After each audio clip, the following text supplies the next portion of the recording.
Thank you Jesus. యేసుక్రీస్తు నామములో మీ అందరికీ వందనములు.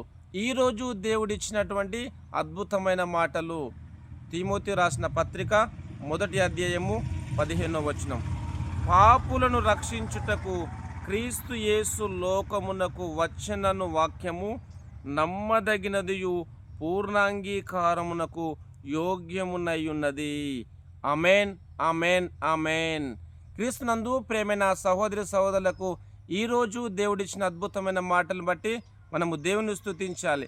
ఇక్కడ దేవుని యొక్క వాక్య భాగంలో చూసినట్లయితే పాపులను రక్షించుటకు క్రీస్తు యేసు లోకమునకు వచ్చెను అని దేవుని యొక్క వాక్యం రాయబడినది.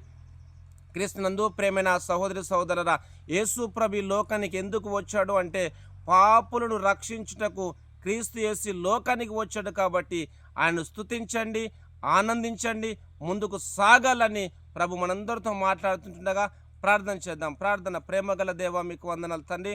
మీరు ఇచ్చిన అద్భుతమైన నీ మాటలను బట్టి మనం స్తుతిస్తున్నాను తండ్రి, మీకు వందనాలు. పాపులను రక్షించుటకు క్రీస్తు యేసు లోకమునకు వచ్చినవు తండ్రి, మీకు వందనాలు. దేవానికి స్తోత్రం. ప్రజలందరి పాపములను రక్షించుటకి లోకానికి వచ్చావు దేవాన్ని కృతజ్ఞతాస్తుతులు చెల్లిస్తూ ఈ ప్రోగ్రాం చూస్తున్న ప్రతి ఒక్కరిని మీరు దీవించమని, మీరు ఆశీర్వదించమని మీరు స్తుతిస్తూ యేసుక్రీస్తు నామములో ప్రార్థిస్తున్నాను తండ్రి. ఆమేన్, ఆమేన్, ఆమేన్. Thank you.